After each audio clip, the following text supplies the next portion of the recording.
Well, a very good morning to you. For those who don't know me, my name's John, and I've been a member here at St Matthew's for some 25 years or so. Well, I hope you were listening to the readings because I shall be referring to those in my talk. So here we go. God is too big for words, too difficult to understand, too powerful for words. He is beyond description. But at heart, our faith is easily understood. You see, we have Jesus, that is God in human form, a person we can easily relate to. And Jesus told stories. He gave us pictures. He gave us parables. And he set an example of how to live, how to pray, and how to serve. And that's why our God can be accessible to us. Carrying on then in that tradition, throughout the Bible we have stories and pictures that say something about God, and they help us to understand the person who is beyond understanding. And that tradition of using imagery has been continued throughout the centuries in music, in theatre, in writing, in the arts, in paintings, in sculpture, in stained glass, in rituals, in architecture, in speaking. And all these things are going on in church now and at the moment. All you have to do is look around you. And images are so much better than words. I mean, we had in the song we've just sung, My Ebenezer. If anybody understands that image, well, perhaps you can explain it to me. Yeah, words can be difficult, and there's so much vocabulary, so many difficult words in church, but pictures are so much easier.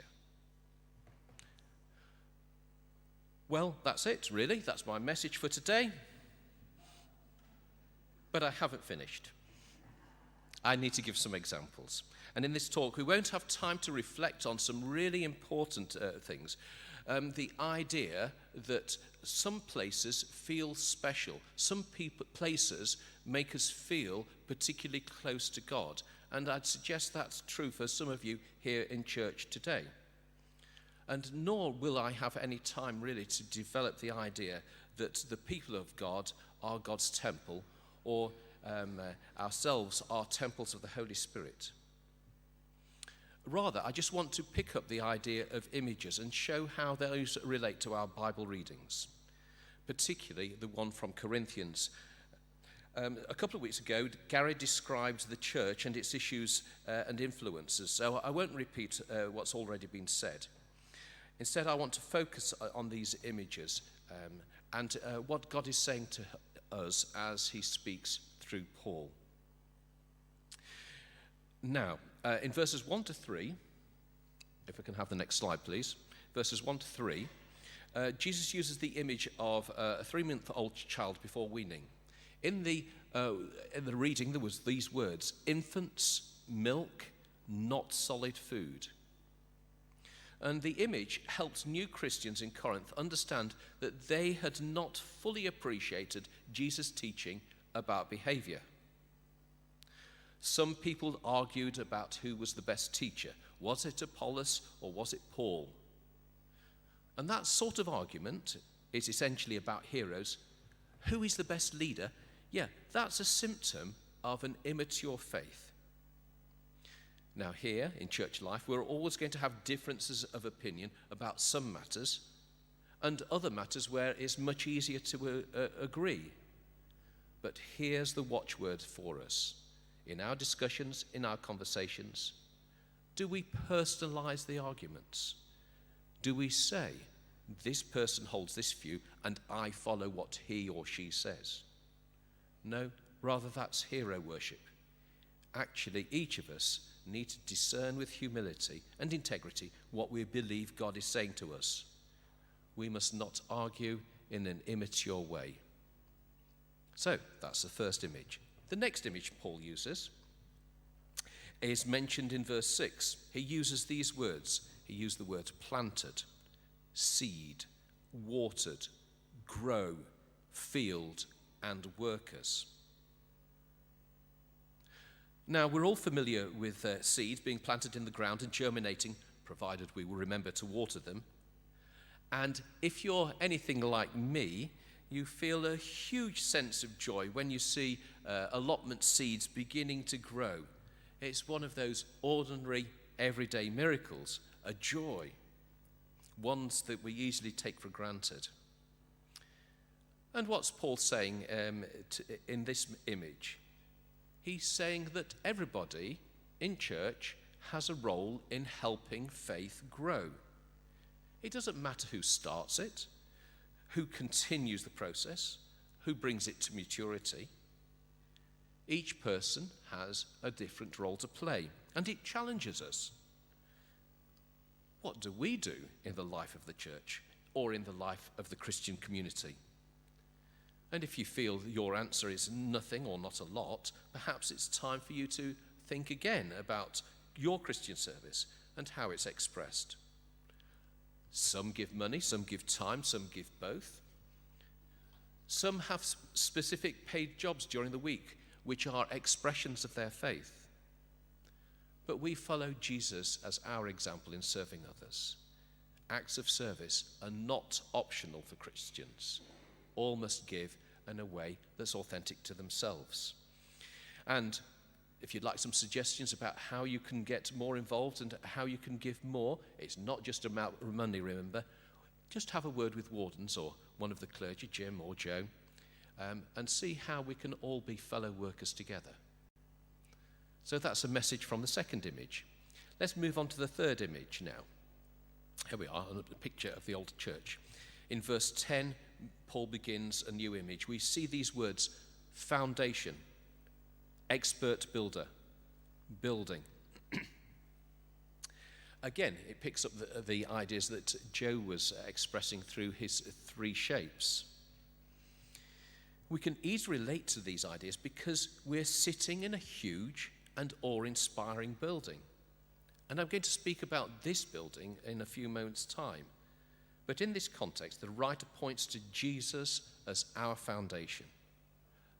And on secure foundations, a building stands. Without that, the building falls. The final image from the reading in Corinthians I want to pick up on is the image of fire. What can survive fire? And in the reading it tells us gold, silver and stone, they survive fire. And what is destroyed by fire? It was wood, hay and straw.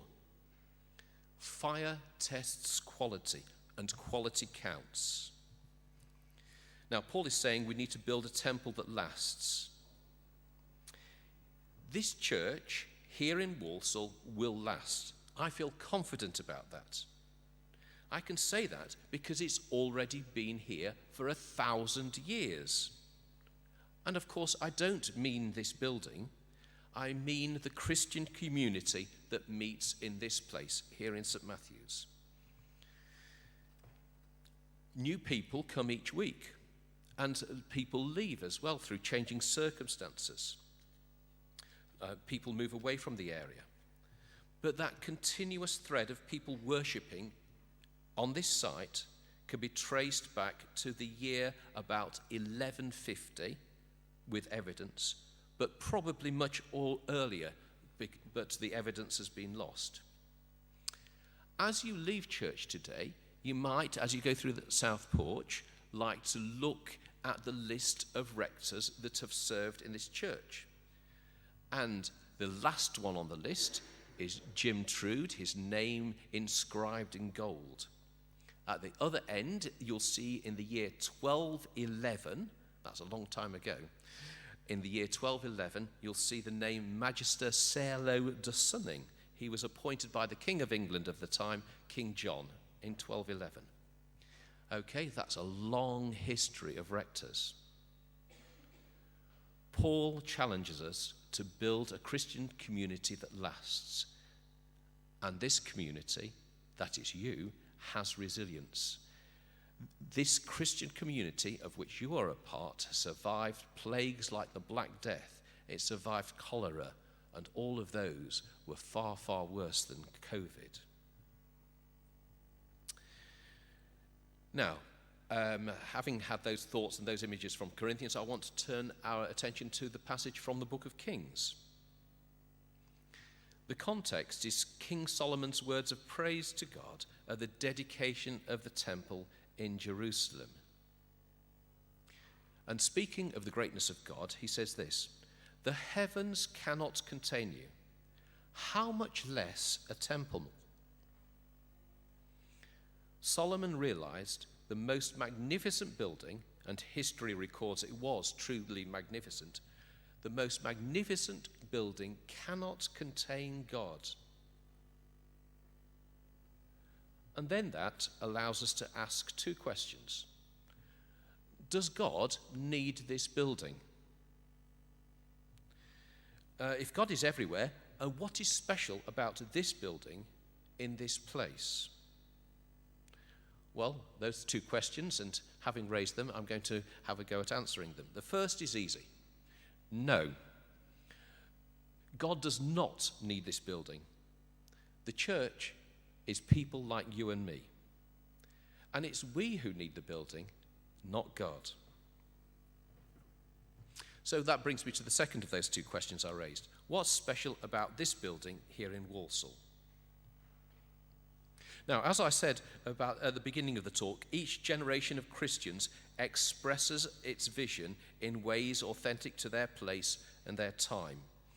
And it's been expressed in the architecture and furnishings of this building over many hundreds of years. Let me say how. Next slide, please. Now, you may not have been down there, but there's the crypt. It's expressed in the earliest stone building of this site. It comes from the year about 1150. The crypt is dark. The monks were hooded. The language of the service was incomprehensible to ordinary people. Now, these expressions emphasized the mystery of God. God was unknown. Indeed, the word crypt means hidden. Monks taught life's difficulties were part of God's bigger and better and mysterious plan. Let's go to a different expression. Next slide, please. Okay, so this is more of the nave. In the 15th century, a much larger building was put in place on this site, almost as big as we have today. And the grand architecture and size and decoration illustrated other aspects of God. It showed his greatness, his permanence, his majesty. Bible stories at the time were taught through stained glass on the walls, and they were taught through pictures that were on these plastered walls. And it was part of the church's vision to run the whole town. The 24 burgesses of the concilium, that is the early town council with its mayor, they met in what is now called St. Clement's Chapel. That was their place and their meeting place. The group was also known as the Guild of St. John, and the guild looked after these things: the welfare of the poor, education, health, policing, the market, and land management. The other town guilds, notably the mercers, tailors, drapers, weavers, coopers, and barbers, they met in what we now call the Children's Chapel. And only at a later date were these town guilds, they moved out and built their own guild hall, and we still have a guild hall down in town today. And it was part of their vision to serve the town. Next slide, please.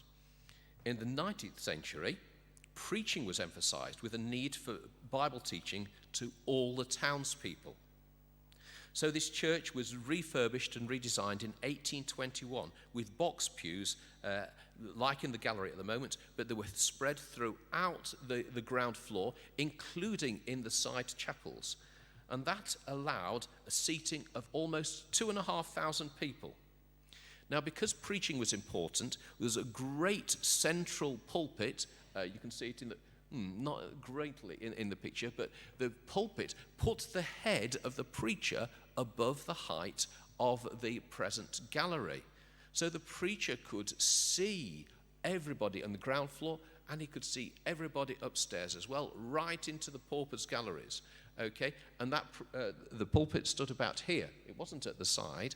That's just the top section of the triple-decker pulpit. I just say in passing, in those days, the sermons were 3 hours long. Now, the current appearance of the church emphasizes different aspects of what we feel is important about God. We emphasize social aspects with a kitchen, servery, and cafe tables. That emphasizes our welcome. We emphasize communication through projectors and screens and cameras and online viewers. Hello, all online. Okay, and that's why we need a sound desk and this technology. We show the importance of children in the life of the church by equipping a children's chapel.